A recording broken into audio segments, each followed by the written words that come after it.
Hi everyone, this is Jim. Welcome to this postmortem of my Blitz game number 780. I had the white pieces and started off with e4. My opponent went to e5, very traditional way to play. I go knight f3, attacking the pawn. He defends with knight c6, and now I go bishop to c4, choosing to play the Italian game. And now he plays bishop c5, one of the two main ways to play, and the most popular, although a knight f6 is an interesting way to play as well, the two knights defense. But bishop c5, I go c3, the main move, and now he goes queen e7. So queen e7, you see there's a big difference. It's only been seen in a relatively small number of games in this database, and I think it creates a number of problems for black, and we'll see some of them in the game, having to do with just things that happen if this e-file opens up suddenly. So white can always use that as a threat, opening up of the e-file. Anyway, I castled here. He went d6, and I went rook e1.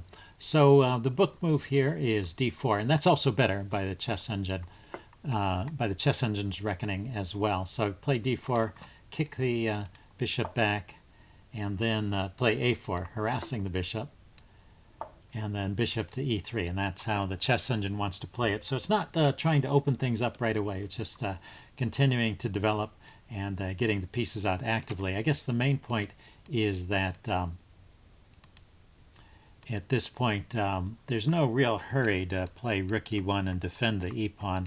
There's no danger that the queen will take that pawn after the d-file opens up, because e-file opens up, because you always have this skewer along the e-file. So that pawn is well defended, even if there's an exchange on d4 and this opens up. Okay, so rook e1 is, but it's still a good move. I mean, it's kind of the move you want to play anyway in this position. So this keeps an edge for white, and we're just out of the opening book at this point. He goes knight f6, and now I go ahead with d4. So he took, and then he played bishop to b4 instead of retreating. So that's the advantage of taking first. It gives his bishop a second place to go to. So I blocked the bishop with knight c3, and I was a little worried that he might find some way to win the d-pawn, but it appears there's no good way to do that, or the e-pawn. Once again, there's problems along the e-file if that ever opens up. But, well, one thing he might try is taking the knight and then grabbing the pawn. But the chess engine gives this refutation. It says knight g5, threatening to win. And if d5, then you could just take that. The queen. That's another problem with the queen being over here on e7, is it's not on the d-file supporting the d-pawn push. So that's out. And then if you play something like f5, that looks pretty horrible. I mean, you've still got the bishop here with check as a possibility, or the knight coming there harassing the rook. In any case, he's not castling, so this can't be very good either. So anyway, there was no real danger of him taking that pawn, and in fact he didn't try. He just developed his bishop, which is the right thing to do. Well, developing in general is the right thing to do, not trying to grab a pawn in the center and getting into big trouble.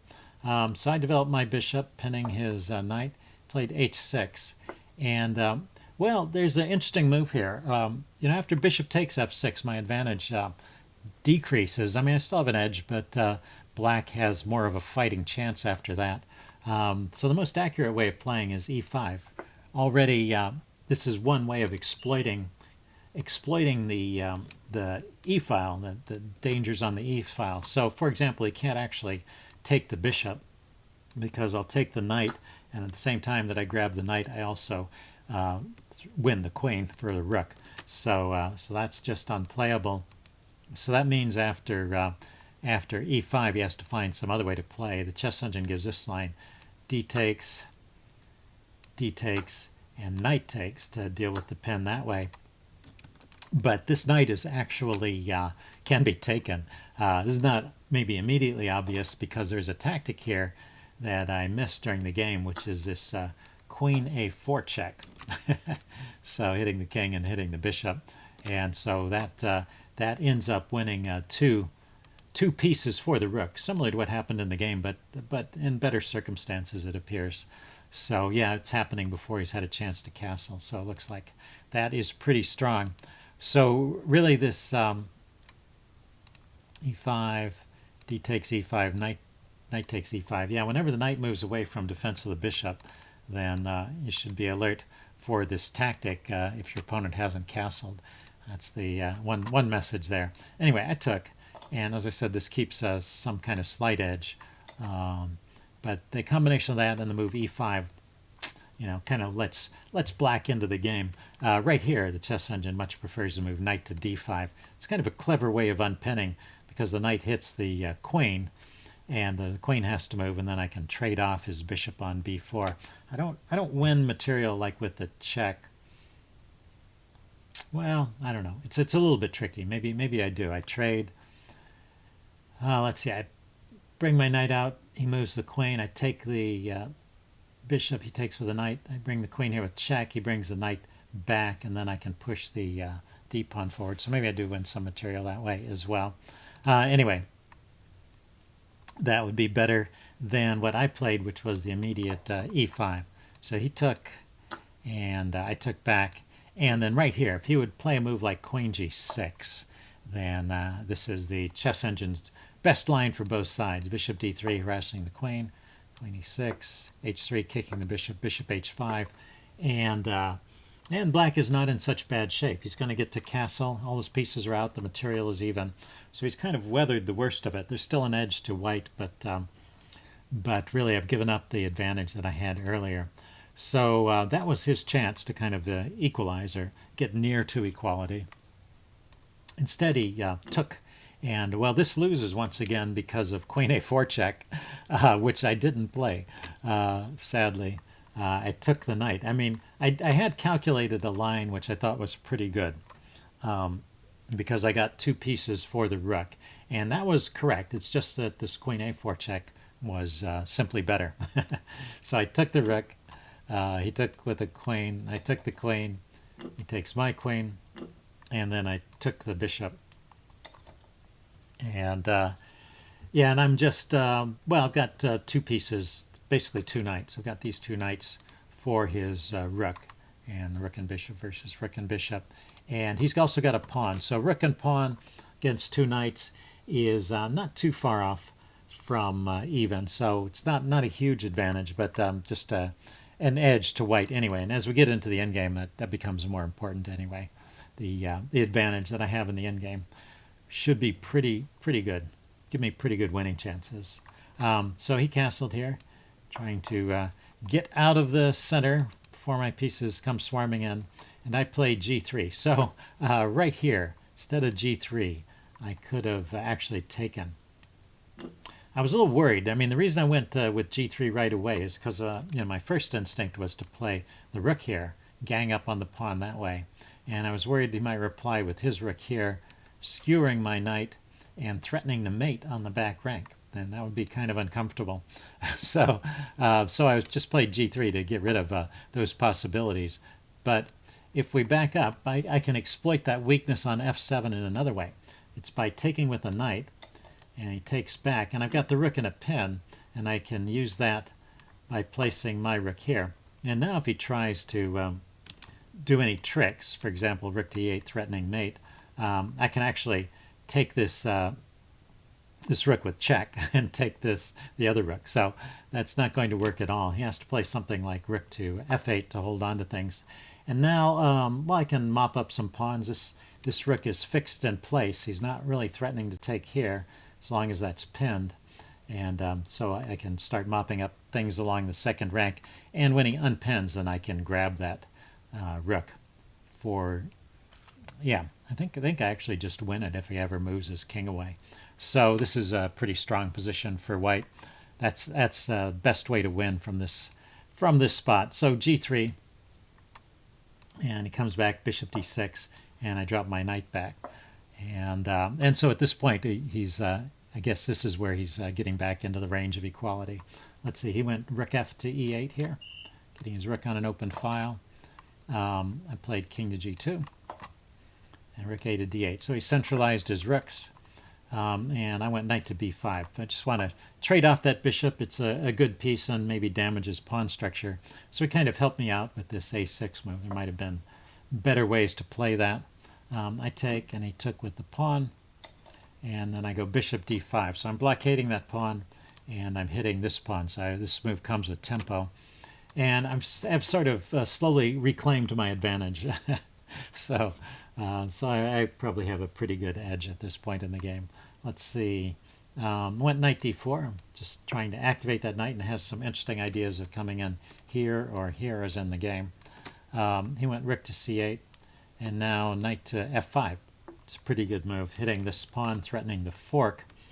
And so I think he really needs to come back and defend that pawn. He tried to play rook e5, and there's a nice tactic that Giannis pointed out in the comments to the live video. I can actually just take this pawn here. If he takes with the king, then there's this great fork here that wins a whole rook. It's not just winning the exchange back, but it wins a whole rook, and I'll be a piece up as well as a pawn up because I grabbed on f7. And so his best move is to not take, but to play king f8. And I was a little worried when I first looked at this, because now I have two pieces hanging. And now the bishop is not really hanging because I still have this check to win the rook. But the knight is hanging for real, and if I move the knight, then he can take the bishop. So, but it turns out that bishop g6 kind of holds everything together, and so I've snagged that f7 pawn, and this d pawn is still under fire. So that's a good line. That was the best line, best play at this point. Anyway, I just took this pawn immediately. This is also good for white. Let's see, he played rook to d8 here, trying to skewer my pieces, but I found a way out of this by taking with check. It was king f8, and then I retreat my bishop to b3, defending my rook. Let's see, he played rook to e2, activating his rook. And I went knight to b7. Yeah, the chess engine doesn't like knight to b7. It actually gives black, once again, decent drawing chances at that point. So instead, it's recommending this move, rook d4, which is kind of nice. Basically, one idea is rook here with check will unpin the knight immediately. And if he plays g5 to prevent that, then there's this move, knight takes, knight takes b5, which grabs a pawn and defends my rook, threatens his rook. So that's a nice way to grab a pawn. And let's see, if he plays b4 to avoid that line, then I can play this rook f4 check, and this actually wins a pawn over on the other side of the board, because the king, with the bishop raking across the board like this, the king is running short of squares, comes back here, or if it goes anywhere in the f file, then I have a check winning the rook. So it has to keep running away, and then I can grab the g pawn. So I'm winning some material either way after rook to d4 here. Nice tactical display from the chess engine. Anyway, I played knight b7. I'm just trying to maneuver my knight around, and I saw that he could trade here and grab a pawn, but I also saw that my bishop would come back in time to defend the remaining pawn. But, well, once again, maybe he has drawing chances here. So king e7, knight here, bringing my knight into the game, hitting his... Oh, no, let's see. I went king f3 first. It's true, unpinning that pawn. And then he went king d7. So king d7 walks into a fork, and that actually is the move from which I have a winning edge. Black is finally losing for good and all after that. He could have tried g5 here, and well, the game would just continue. It would be an interesting game, but yeah, black would still have some drawing chances. His his rook is a little bit out of play, and we saw that becoming a factor in the game. It's kind of interesting. The rook on an open board is a strong piece, but if it's in a situation where it's a little bit clogged up by all the other pieces, it can actually be somewhat of a clumsy piece. Anyway, he went king d7, so that allows me to get my knight back to the center with tempo, and also to win a pawn. So went ahead and grabbed the a pawn here, brought my knight in this way, king a5, he brought his king around this way, and knight d3. And now his last chance to save the rook is he actually had to play rook b1 right here. I didn't spot this idea, but that rook, well, I spotted part of the idea. His rook is close to being trapped. If you look at all these squares, they're under cover by my pieces. The king That doesn't count because of the pawn's in the way. The only square that he can go to is this square if he wants to stay on the second rank, and then the king can attack it. And what I didn't realize is that from that square, he no longer has anywhere to go. Now all these squares are covered, and the bishop is also covering this square. So so the rook is lost, and so that is the end of the game. He went ahead and took, and I took, and he went b4. I went f4, and then he decided to resign. At first I thought he was maybe going for a ending where I have a pawn that's the wrong color. If I had a rook pawn over here with the king, that would not be a win. But, well, I have too many pawns for that to be an issue. And also I have one pawn over here, which is the right color. So anyway, he decided to resign at this point. But pretty interesting game. I actually had the edge all the way through, but there were several points where I didn't play the strongest moves, and I gave Black some chances at least to hold a draw, which he really didn't deserve, considering how much trouble he was in pretty much out of the opening. Anyway, I hope you guys enjoyed this, and I will see you again soon.